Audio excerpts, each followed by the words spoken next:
Good morning. Good morning and welcome to the Unitarian Universalist Church of Long Beach. My name is Reverend Lissa, and it is so good to see you this morning. Welcome in, whether you are a newcomer or you have been attending this church for your whole life. We are so glad to see you. A special welcome to everyone who's joining us online, who's watching by Zoom or YouTube. As a reminder, you can always go and check out our services on YouTube if you've missed one or if you want to share it with your friends. And also just subscribe. That's a thing on YouTube that helps us to just continue to build our congregation online as well. We are so glad you're here, and if you are new today, stop by our membership table after the service and just talk with our membership committee a little bit. I'm going to have our membership committee just raise your hand. So we've got some friendly people looking forward to connecting with you. And we also have a QR code on the order of service that you can scan and let us know. It's an online sort of connect card so we can get to know you as well. So also, if you are watching us online, please join our Zoom coffee hour after the service. And for those of us who are joining on site, please do mingle and grab a cup of coffee. Go spend some time in our garden these days. The winter crops are coming in. Kale has just miraculously multiplied. And as a reminder, too, that is a spiritual practice of stewardship of the earth here. So if you would like to volunteer and join our garden team, please stop by the garden, talk to Ramon and Michael and Patricia, and begin to connect. Our green team is holding a forum after the service today, generally titled, "Where do we go from here?" And thinking about, as a reminder, mute those cell phones. So the green team is going to be talking about gathering our resources as we are approaching a new administration and thinking about some of the environmental consequences. So that'll be in the lounge right after the service, so you can grab your cup of coffee and join us then. Our religious education program is preparing for their holiday pageant that's next week.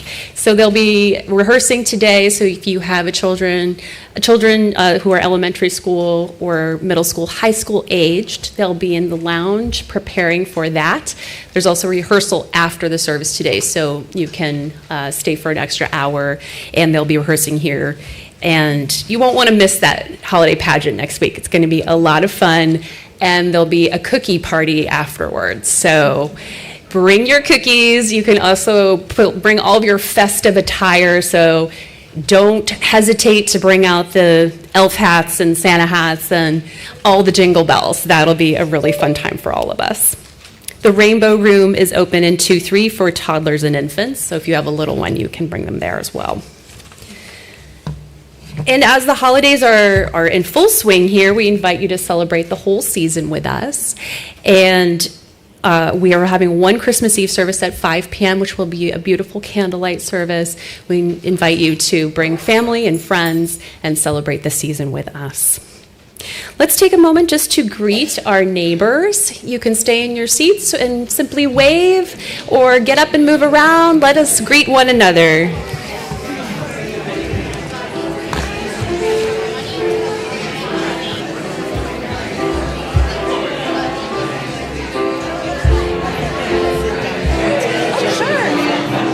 Yeah, it's a little narrow. Yeah. Okay. Do you want to sit up here and want me to move so it's a little more graceful for you, or do you prefer to be down there? Okay. Yeah, that's fine. That's totally fine for today.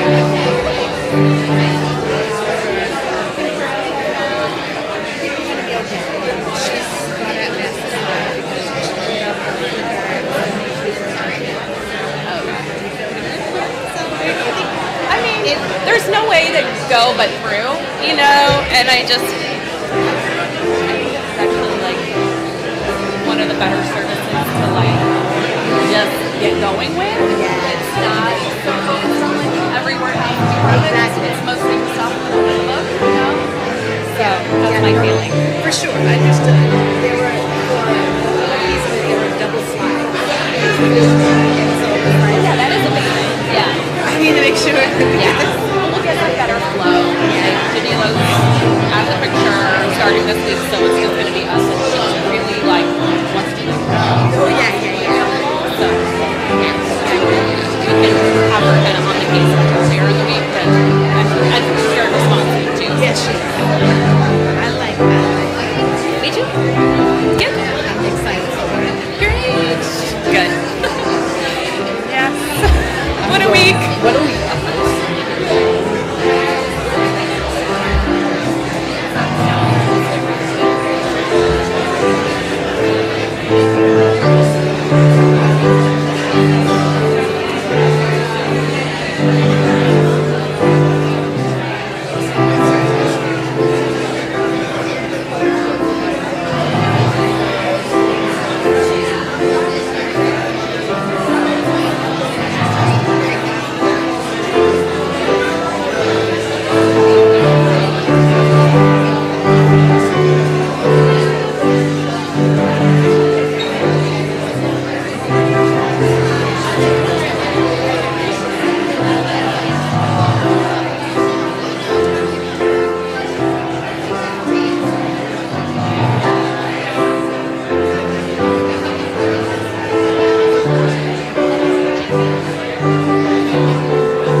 Okay.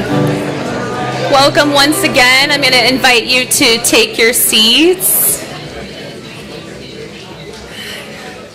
and to silence your cell phones and electronic devices, even if it's got like a little ping sound.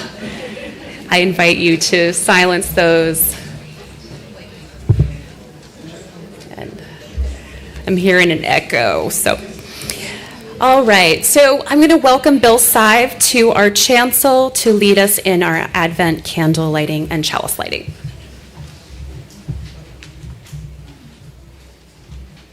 Good morning, everybody. Happy Sunday. In the Christian tradition, Advent is the period of waiting for the birth of Jesus and the 4-week celebration of spiritual light. Each week until Christmas, a candle is lit on the Advent wreath, a circle of evergreens, along with each of the preceding candles. And Christianity is not alone in celebrating light at this time of year. Yule, Hanukkah, Kwanzaa, all involve the lighting of many candles. The flames of each new candle reminds us that something is happening now. But something more is still to come. The light of the holidays grows brighter and brighter, guiding us towards collective peace, shared joy, and abundant love. As the daylight dwindles, our anticipation for the light's return grows with each day. The second candle is lit as a symbol of our longing for peace. We bring our hope into the world when we practice peacemaking. The Buddhist monk peace activist Thich Nhat Hanh wrote, "Each moment is a chance for us to make peace with the world, to make peace possible for the world, to make happiness possible for the world." To work for peace is to uproot war from ourselves and from the hearts of all people. Peace begins within ourselves, our own families, our own communities as we strive to navigate conflict and division with curiosity, compassion, and acceptance. We are peacemakers when we honor all life as sacred and uplift religious freedom. As we light our chalice, symbol of the light within all people, in the flame from this chalice, we find the light of faith, the glow of hope, the warmth of love. And may we ever grow in faith, hope, and love as we kindle our lights from this spark. Good morning, everyone. Please rise in body or in spirit as we sing our first hymn, which is Blue Christmas. Some of you may be familiar with it. We're going to have some lyrics on the screen, but we've got our Wilders, the Wilder spirits this morning. I call them the Wilders because they're the wild ones. But we are going to please join us along.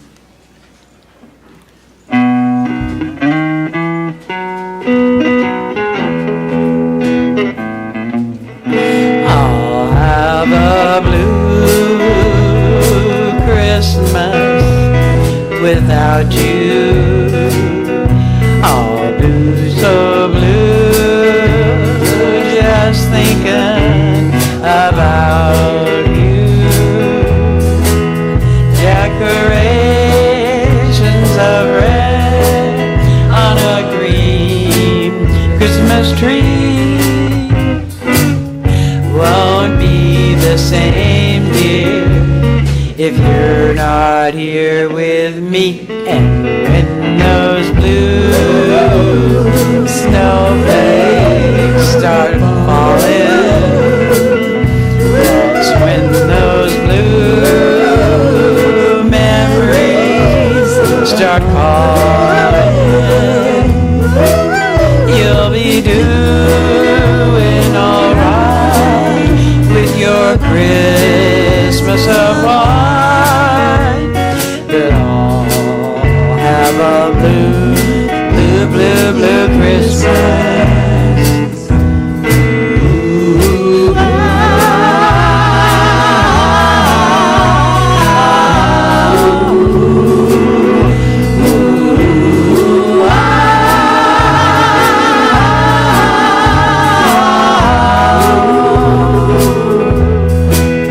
you'll be doing alright with your Christmas of wine, but I'll have a blue, blue, blue, blue Christmas.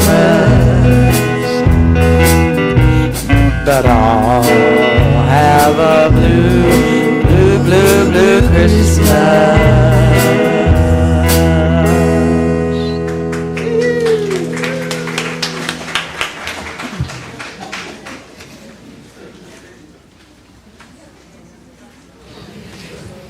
And now we have a poem for you, Making Peace by Denise Levertov. A voice from the dark called out, the poets must give us imagination of peace to oust the intense, familiar imagination of disaster. Peace, not only the absence of war, but peace, like a poem, is not there ahead of itself. Can't be imagined before it is made. Can't be known except in the words of its making. Grammar of justice, syntax of mutual aid, a feeling towards it. Dimly sensing a rhythm is all we have until we begin to utter its metaphors. Learning them as we speak. A line of peace might appear if we restructured the sentence our lives are making. Revoked its reaffirmation of profit and power. Questioned our needs aloud long pauses. A cadence of peace might balance its weight on the different fulcrum. Peace is a presence, an energy field more intense than war. Might pulse then, stanza by stanza, into the world, each act of living. One of its words, each word a vibration of light, facets of the forming crystal.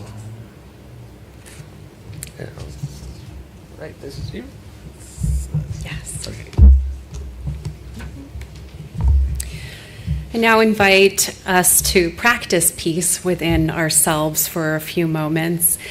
And so I invite you to enter into a time of meditation or reflection. And you can set your programs aside for a moment if you'd like and find a posture that allows your body to feel at ease.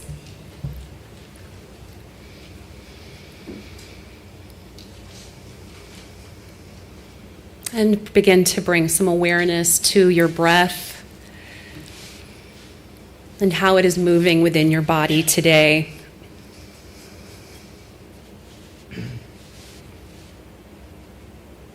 And just allow your breath to move naturally, rising and falling, and to find its own steady pace. Allow yourself to truly arrive in this moment, setting aside all that has happened and all that is yet to come, and simply being present.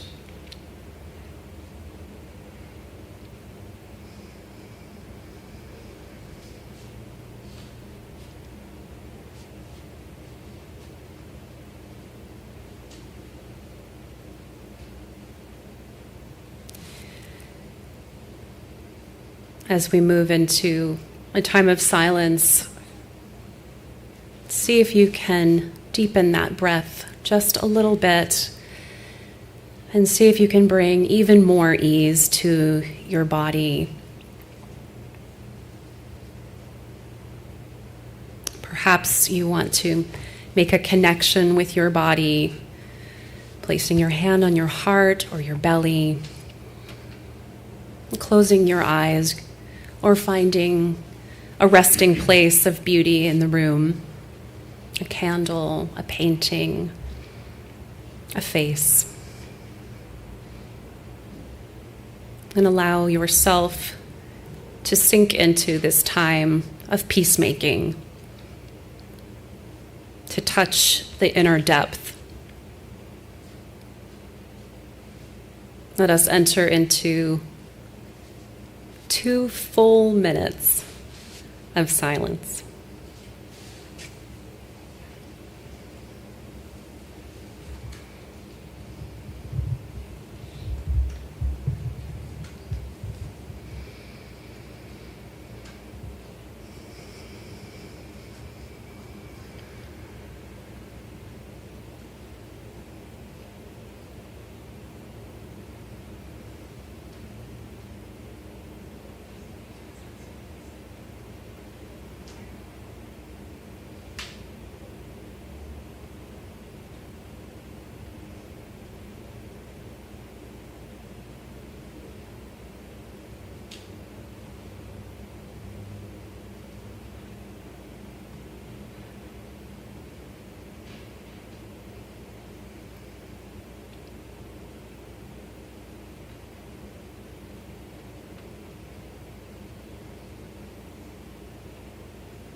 I invite you now to begin to bring your awareness back into this space. And if it feels comfortable and you like to just stay with those eyes closed, feel free to simply continue to breathe. A minute can feel like an eternity, or it can rush by, and we can practice mindfulness in simply keeping time like this, holding space for our breath, our bodies, being in community with one another. And I close with this prayer for peace. It is a prayer written by an Israeli rabbi, Tamar Elad Applebaum, and a Palestinian interfaith activist, Sheikha Ibtissim Mohammed. And it's a prayer of mothers for life and peace. Who heals the brokenhearted and binds up their wounds? May it be your will to hear the prayers of mothers. For you did not create us to kill each other, nor to live in fear, anger, or hatred in your world. But rather you have created us so we can grant permission to one another, to praise life, to sanctify your name, to create peace in this world. We close this time of prayer with an additional moment of silence, and I invite you to take that silence into your heart and carry it with you in whatever way you need to move through your day, making peace with yourself and your world.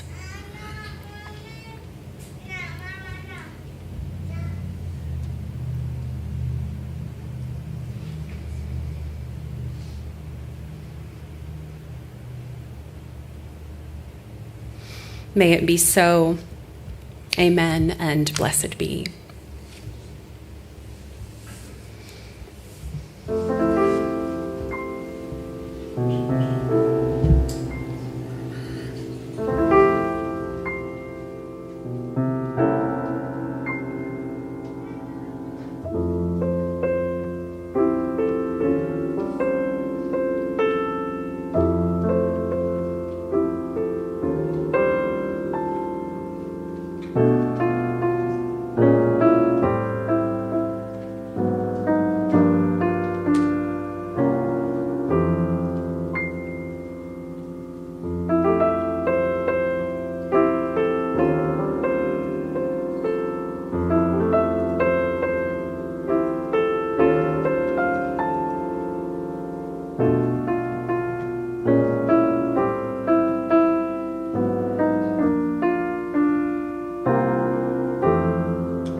morning, everyone.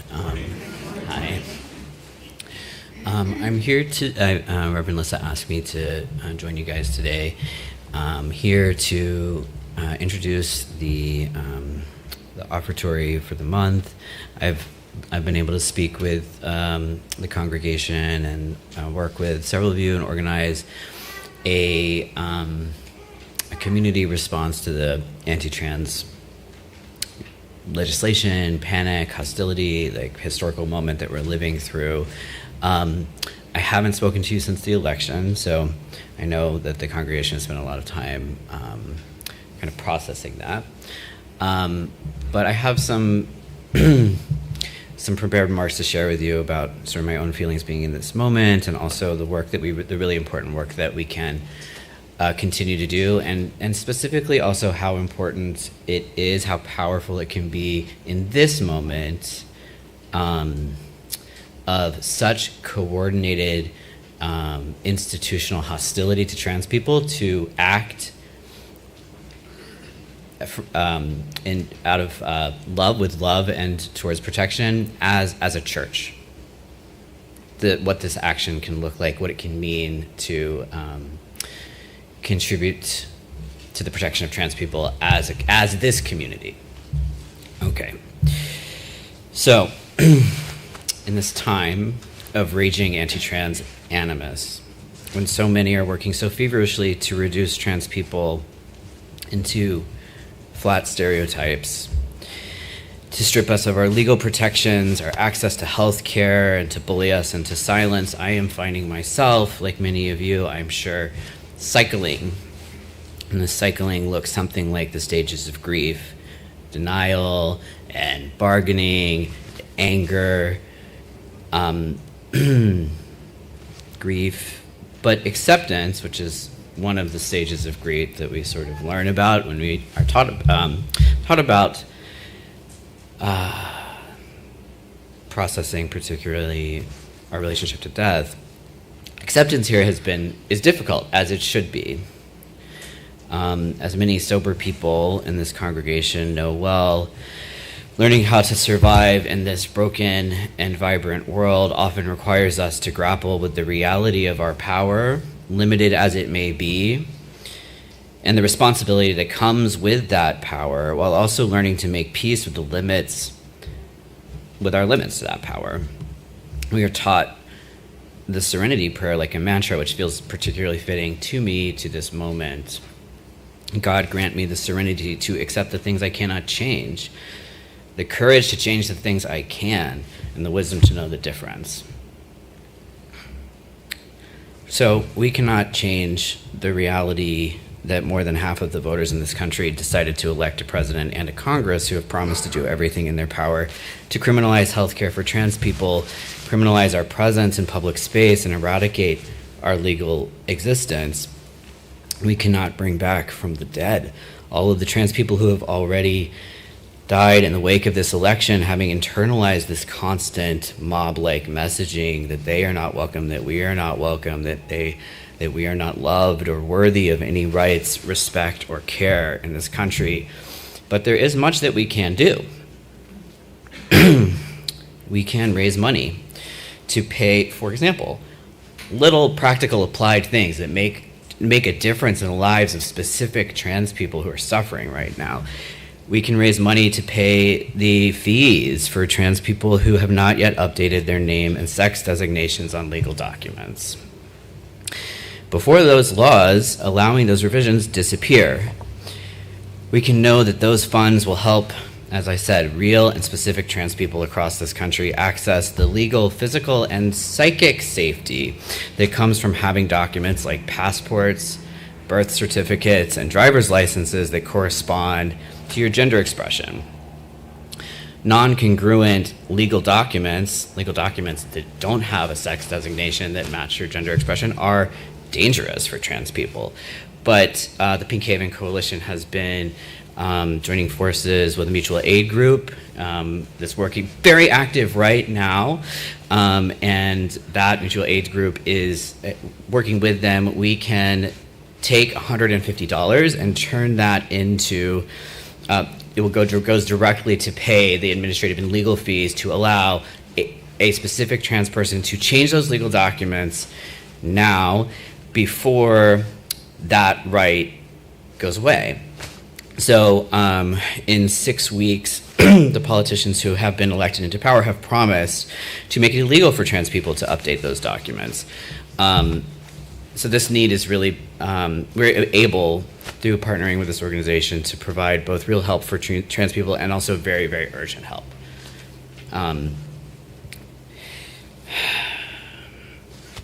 We can also stand up to the bullies who would rather all of the trans people in this country just cower in fear and silence and disappear as a church, as they're sort of like anticipating. And this too matters. When the institutions of power around us tell us in a million different ways that we are worthless or unwanted or unfit to participate in public life, $150 from a church, $1,000 from a church, $10,000 from a church sends a message of divine and cosmic love, support, and acceptance. A very needed message.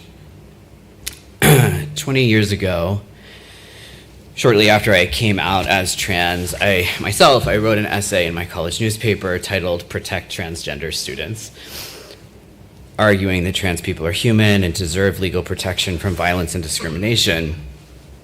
This month, the college archives at the University of Maryland, where I went to undergrad, found that essay and shared it on their social media as a way of celebrating Transgender Awareness Week.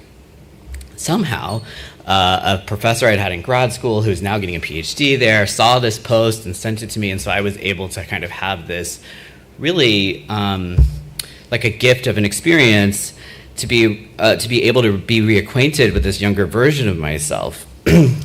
But it was hard.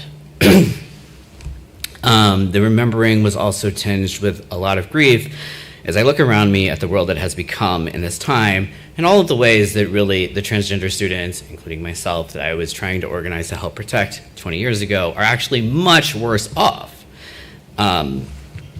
So when I was 20, I thought that the world would be persuaded by, like, if you look at the essay that I wrote, it's very different than what I'm sharing with you today. In that moment, in that voice, I thought that the world would be persuaded by the horror stories of trans death that were so new to me then and so close. I served as the first trans president of the university's LGBT student union, and then I was like an intern for a trans equality organization, and I lobbied Congress. I lobbied Congress as a 22-year-old, white, straight-passing, cis-passing trans man in a suit and tie, using the same men's rooms that Congress is now ordering men like me out of.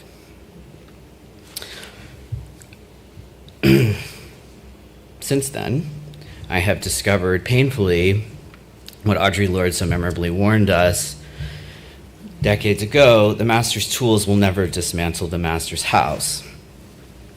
So today, I feel really finished trying to reason with those fixated on spending their time, energy, and power to vilify and bully us, which is why it's really a gift to be able to be speaking with you right now instead of Congress, instead of testifying in Annapolis and trying to tell people who should know better that, in fact, yes, we should pass laws that make discrimination against trans people illegal. Now, what I want to do is to love you, love the trans people all around the country that are suffering, and myself, and to reach for their hands in the darkness and squeeze them so that they know I am here. I want to show them and remind myself of the beauty, humor, and magic in the world, beneath and above and all around us. And then I want to take the white walls of the architectures we inhabit here, significantly, this institution of a church, and to rattle them with the sound of our becoming, so that they can be held here with me in this darkness, and breathe in this silence, and remember their power. So I want to invite all of you today to think about these people, to join me in this this opportunity through the Pink Haven Coalition to reach out a hand with your contributions to show, as a church, as a body of a church, as a church body, that these people who are suffering, these trans people who are suffering, who are scared, are not alone. And even though we cannot save everyone, the gesture of saving as many as we can has ripple effects. Thank you.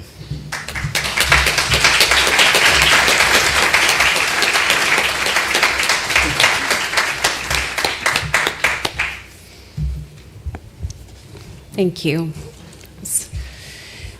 So now is our turn to open our hearts and our wallets and to give as generously as we can.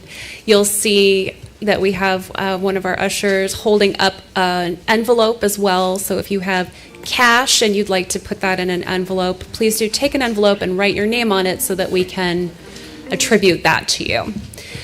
Our ushers will now be moving throughout the congregation to collect your gifts, and the collection will be going. Wish to continue to give, you may. And now we will turn it over to the Wilder Spirits. Sorry, no, never mind.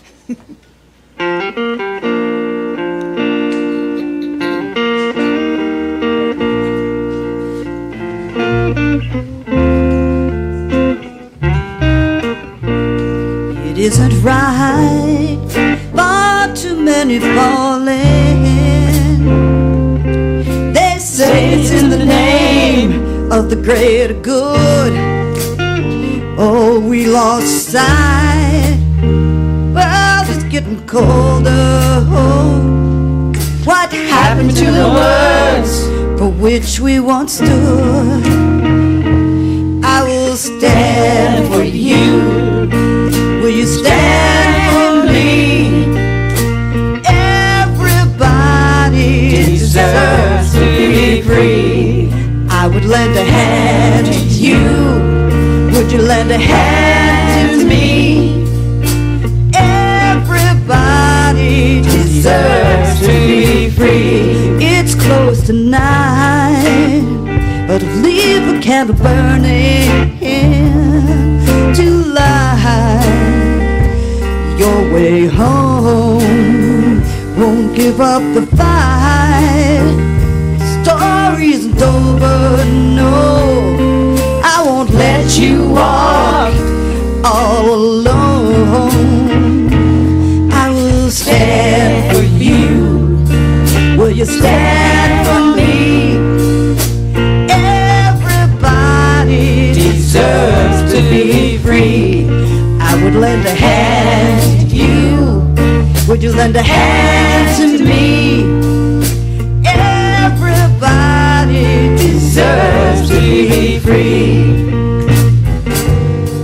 If you feel like I do, stand with me. If you hurt like I do, stand with me. Feel like I do, stand with me. You hurt like I do, stand with me. Think it's a shame if it gives you the blues. Oh, I'm telling you, I will stand with you. Will you stand for me? Everybody deserves to be free. I would lend a hand to you. Would you lend a hand to me? Everybody deserves to be free. I will stand with you. Will you stand for me?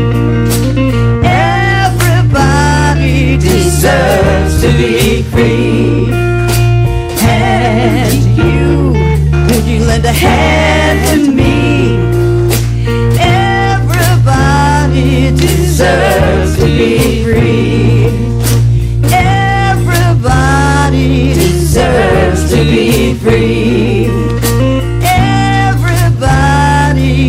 deserves to be free.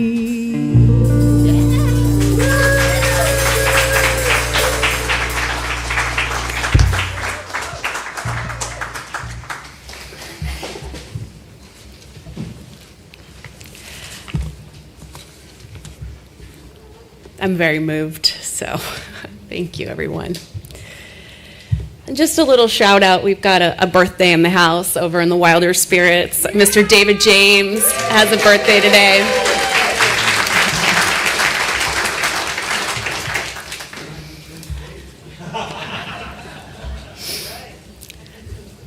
So this time of the year, there's only one story on everyone's mind in a church. It's the story of a corrupt tyrant exploiting people's deepest fears and targeting the most vulnerable citizens with unfair and unjust policies. It's the story of an unusual infant born into vulnerable circumstances to rise to unlimited and miraculous power. It's the story of how the powerful betray those who dare to resist the status quo, and about how ordinary people can use their power for good or for evil. About how hate and division can be inflamed with propaganda, lies, and deception. So you get 3 guesses. What is the story?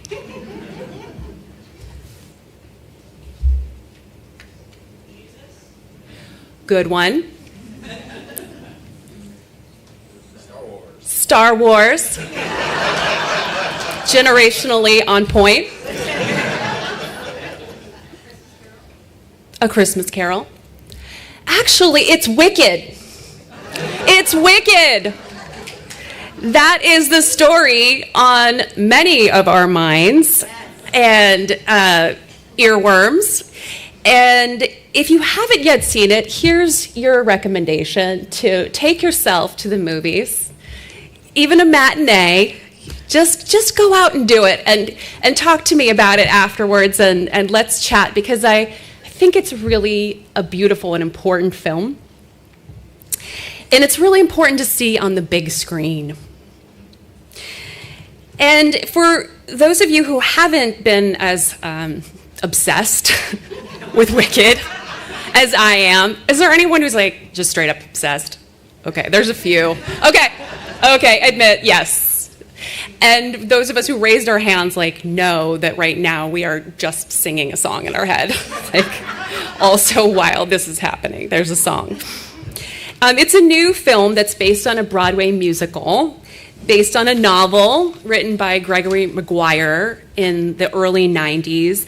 And Wicked picks up on the life and times of the Wicked Witch of the West, a supervillain of The Wizard of Oz. And anyone who hasn't maybe been as familiar with the musical, many of us know The Wizard of Oz. So it's the same story. And as you remember in The Wizard of Oz, the Wicked Witch is portrayed in all of her green glory by Margaret Hamilton. And she is truly a villain in that film. In Wicked, the witch has a name, and her name is Elphaba, which is cleverly named as a riff off of L. Frank Baum, who is the writer of The Wizard of Oz, the original creator of that book, which was a 1900 book. So the film was 1939, I believe. So you see how this has just really rippled throughout now hundreds of years.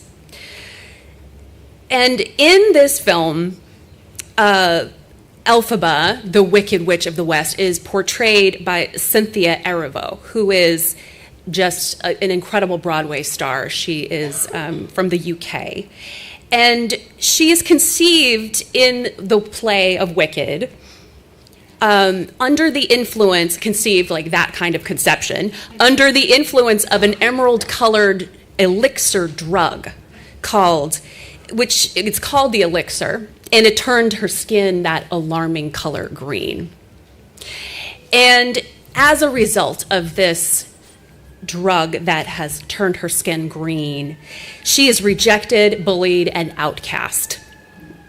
and begins to develop chaotic and aggressive magical powers, which are easily set off by all of the bullying and abuse that she receives. And so this story of Wicked traces her birth, her life story, her education, and ends on her journey to see the wizard. And it is the same wizard of the Wizard of Oz that you are thinking about. This wizard who is discovered to be not only powerless, but also corrupt. And in the film has launched a campaign against a prominent citizen group in the land of Oz, which are animals. And animals in the film are teachers, they are important contributors to society. They're just, regular people, but animals. And as the story unfolds, the audience begins to question who or what is truly wicked. That term wicked, that word wicked, which means a kind of evil which is both morally wrong and intentionally intended to harm. Now, author Gregory Maguire was first inspired to tell Elphaba's story with his historic fascination with that human capacity for evil.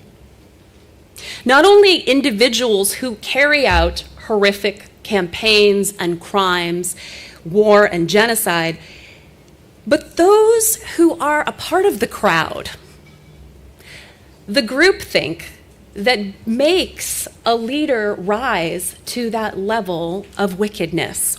What is the wickedness that is inside the human condition that allows for groups to mirror and escalate the leader's militancy and to rally ordinary people to push past their own moral compass to commit, alongside of the leader, horrific acts?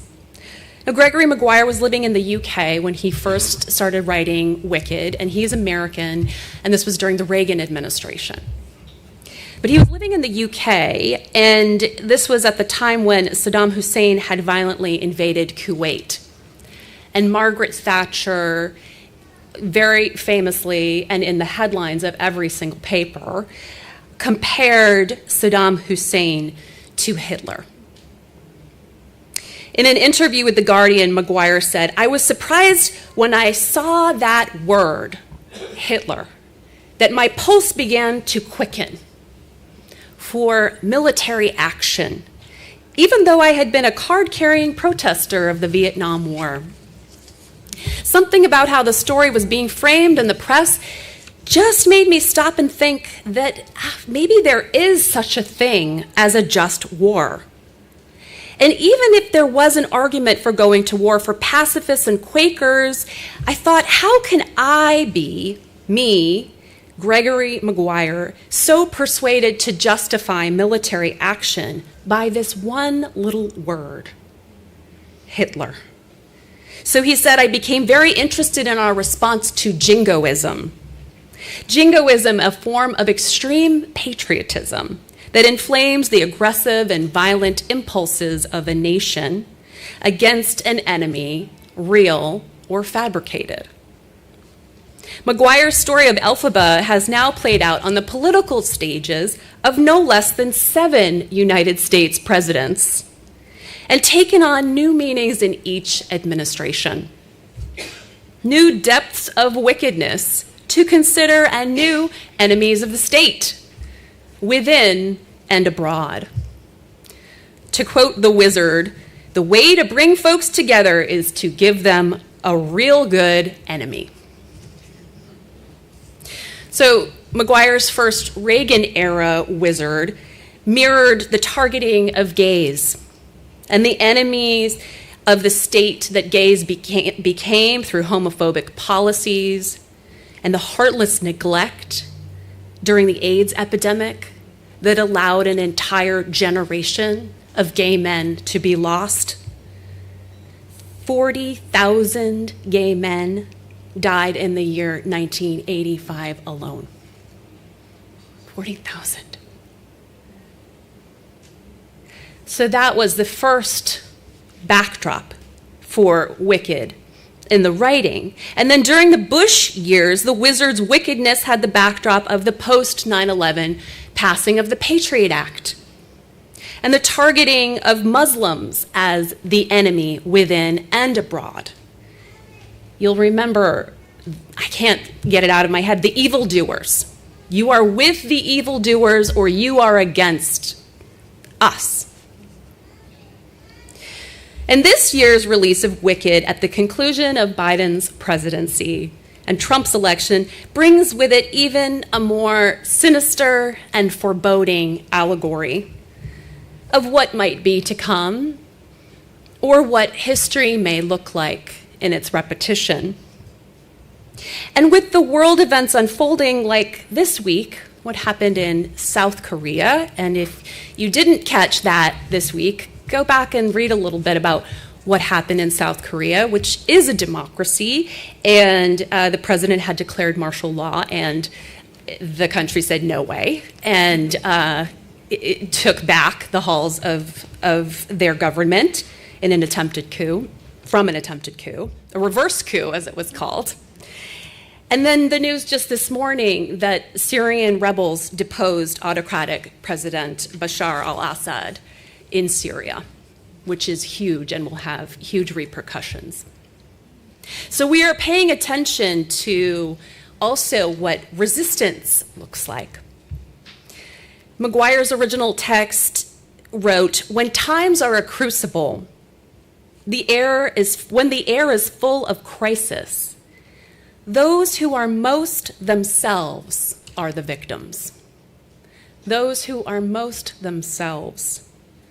And so we find ourselves here in this crucible of crisis as we are preparing for an administration that we know quite a bit of what is to come and what already has come.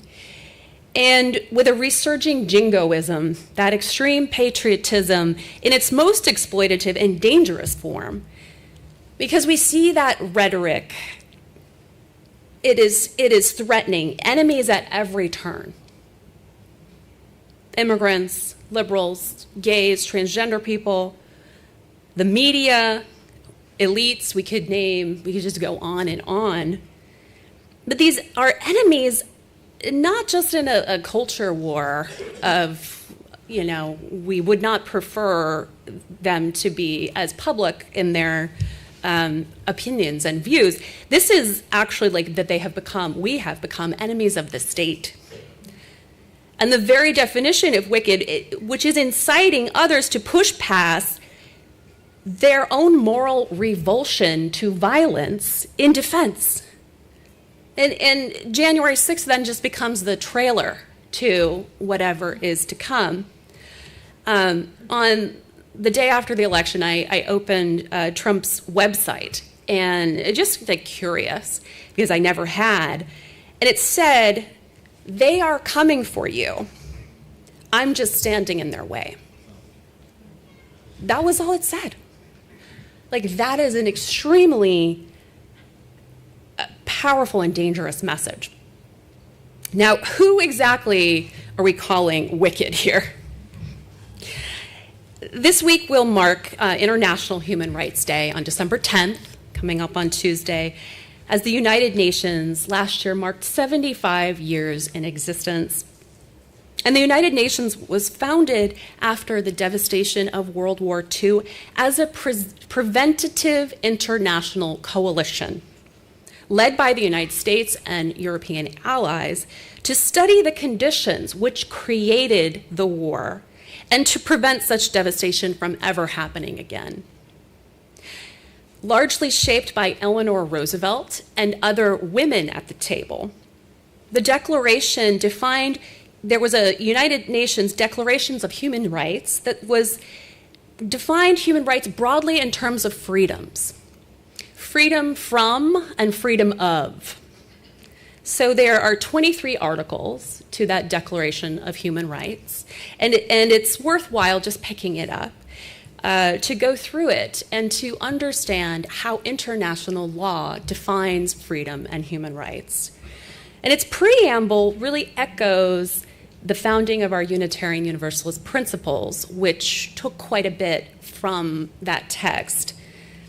Whereas recognition of the inherent dignity and of the equal and unalienable rights of all members of the human family is the foundation of freedom, justice, and peace in the world.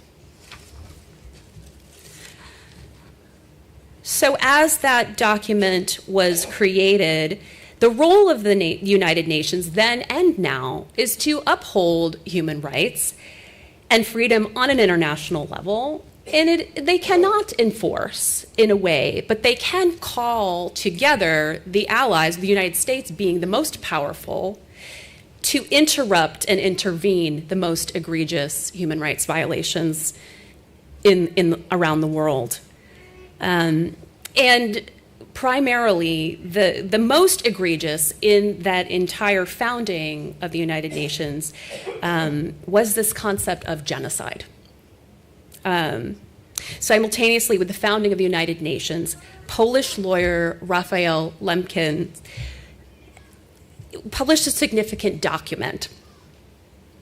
And it was called the Axis Rule in Occupied Europe, where he established a new word to describe the systemic murder of over 6 million Jews in Germany, Poland, and the surrounding region. Lemkin himself had had 49 members of his family executed at the hands of the Nazis. And in his legal scholarship, he searched the history of law and found that there was no word to describe the murder based in identity of members of a group. There was a word, murderer, to describe someone who killed an individual, but there was no word to describe such killings. Not only the killings of many, many people, but based on identity. So Lemkin coined the term genocide, combining the Greek word genos, meaning race or tribe, and the Latin side, meaning killing.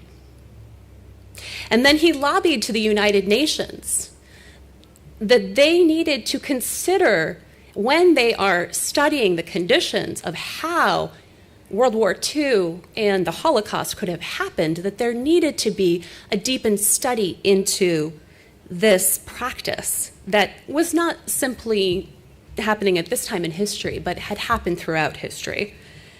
And so he worked to codify this under a convention of the prevention and punishment of the crime of genocide.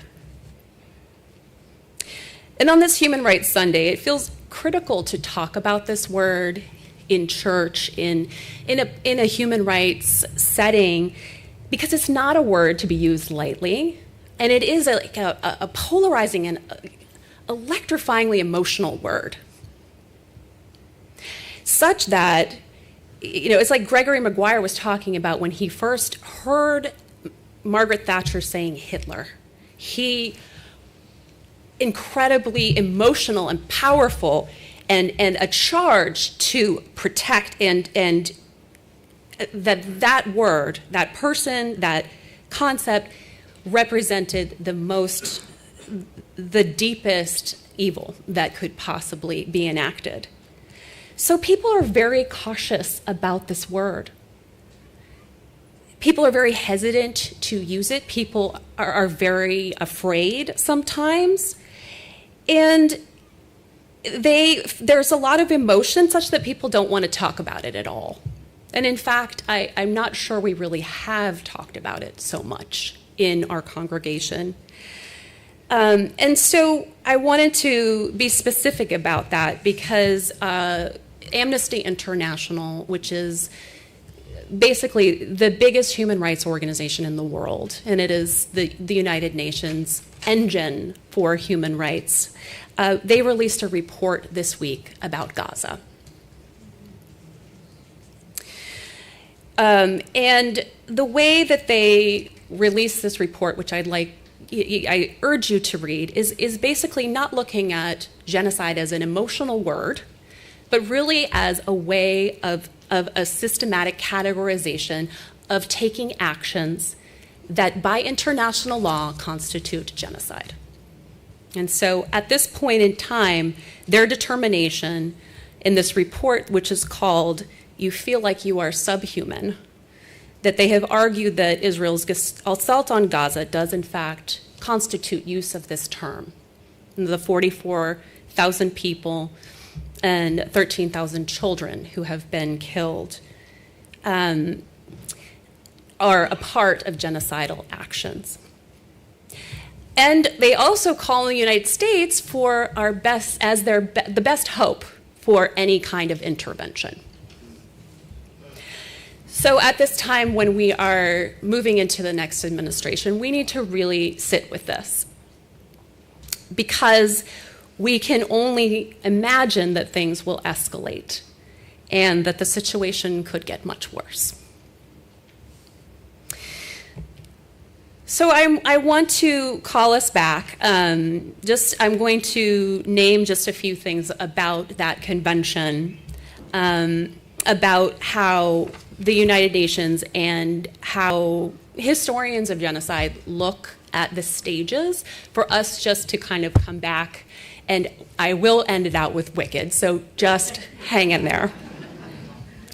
Because this is what Wicked is actually about. So go see Wicked and then think about these 10 stages of genocide. So the first is classification. That cultures have categories in our identities, but there is a staunch us and them. And you'll see that this week's Supreme Court was all about sex as a category, and that there is not any room for any kind of distinction there. If societies have too segregated or divided, they are most likely to have genocide. Symbolization. Give names or other symbols to the classifications. We name people Jews or Gypsies. You remember the yellow star for Jews under Nazi rule, the blue scarf for people from the Eastern Zone and the Khmer Rouge of Cambodia. Discrimination. A dominant group uses law, custom, and political power to deny the rights of others. Dehumanization. When one group treats another group as second-class citizens. Members of a persecuted group may be compared with animals, parasites, insects, or disease. When a group of people is thought of as less than human, it is easier for the group in control to murder them. Organization. Genocide is always organized, usually by the state, sometimes informally by terrorist groups.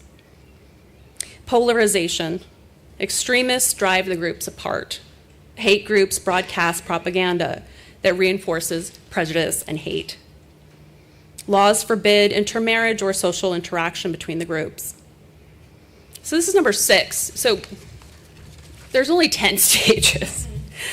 Number 7 is preparation. National or perpetrator groups plan solutions.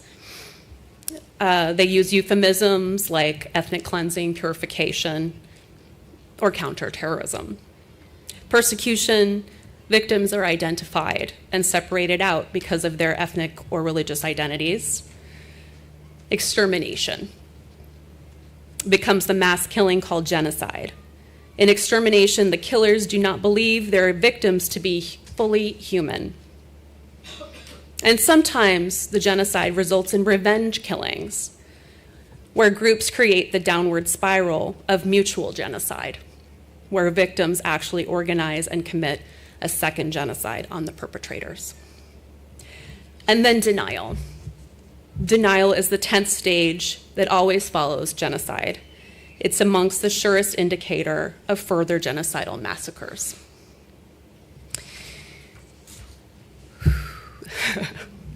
So this is how international law and genocide experts define it. And I thank you for listening so patiently, because I think it's important to really sit with this hard and heavy content in the context of community. We can go have coffee afterwards.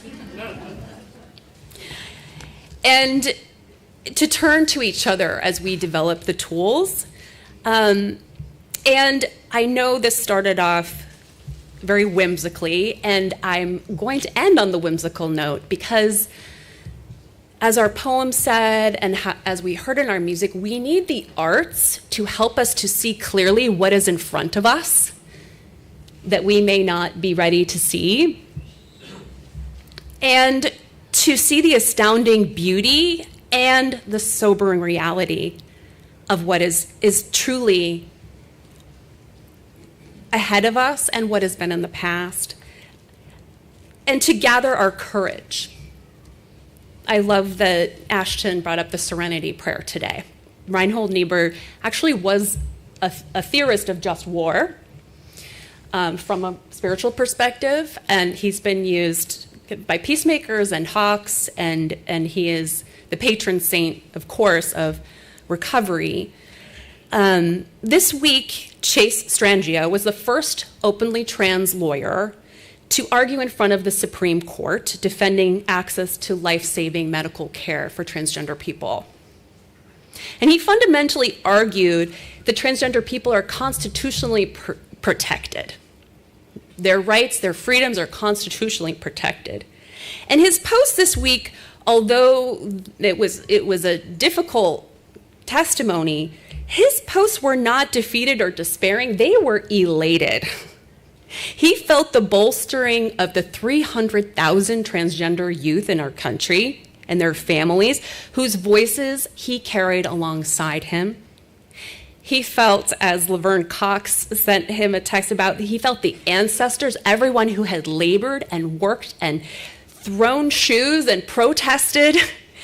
And alongside of this case, dozens of transgender people flooded the bathrooms of Congress. You gotta get that if you haven't seen it.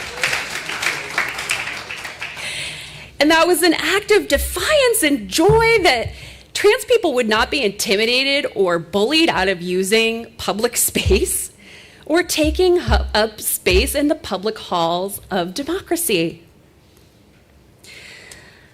I want to close with a quote from Timothy Snyder, whose book On Tyranny many of us really studied as we were grappling with the effects of the first Trump administration. Well, he has a new book called On Freedom. And he said, without a sense of what we should do, we can never be clear about what could ever change. Freedom is not just an absence of evil, but a presence of good. He writes, we are told that we are born free, and yet we are born connected, squalling, attached to an umbilical cord, covered in blood. Whether we become free depends from our start on the actions of others, upon the values that enliven the structures, and then only a flicker of spontaneity and the courage of our choices create our freedom. So today I want to take stock of all of the historic strides for freedom, to see with clear eyes all that is at stake, all there is to lose, and all of the people whose lives are at risk. And to reach out the hand and to connect with each other, this community, all we can do here, all we can be for each other. And to remember all around the world at every time in history, yes, there has been wickedness. And there are ordinary people who have gathered the courage and the strength to resist, defying all odds to change the world. And in the words of Elphaba, everyone deserves the chance to fly. Amen, and blessed be.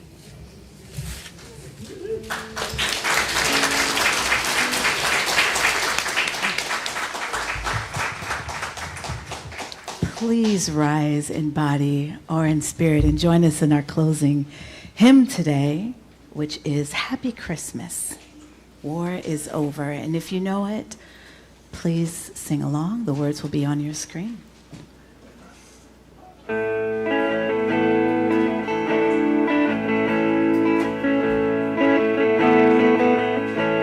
And so this is Christmas. And what have you done? Another year over, and a new one just begun. And so this is Christmas. I hope you have fun. The near and the dear ones, the old and the young. A very Merry Christmas and a Happy New Year. Let's hope it's a good one without any fear. And so this is Christmas, for weak and for strong, for rich and for poor ones. The road is so long.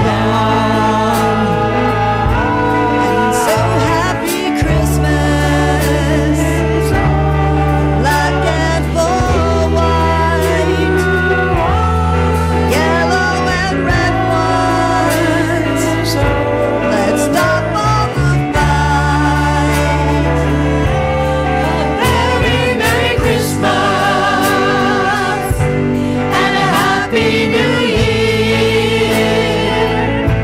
Let's hope it's a good one without any fear. War is over if you want it. War is over now.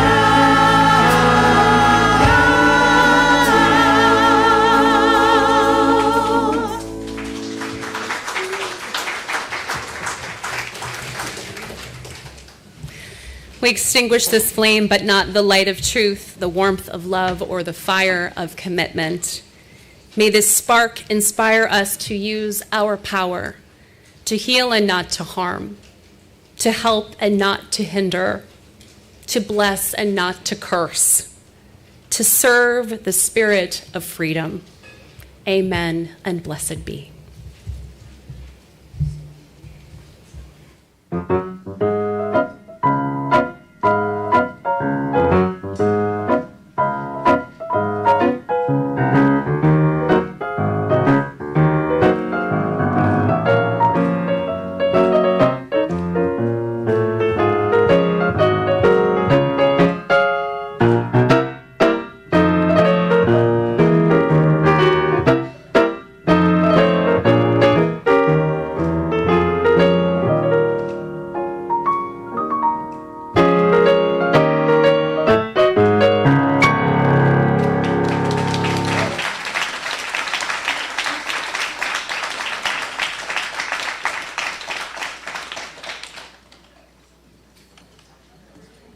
Hello, everyone. If you'd like, you can sort of discussion and coffee hour time online, and you can turn on your cameras and your microphones and join us.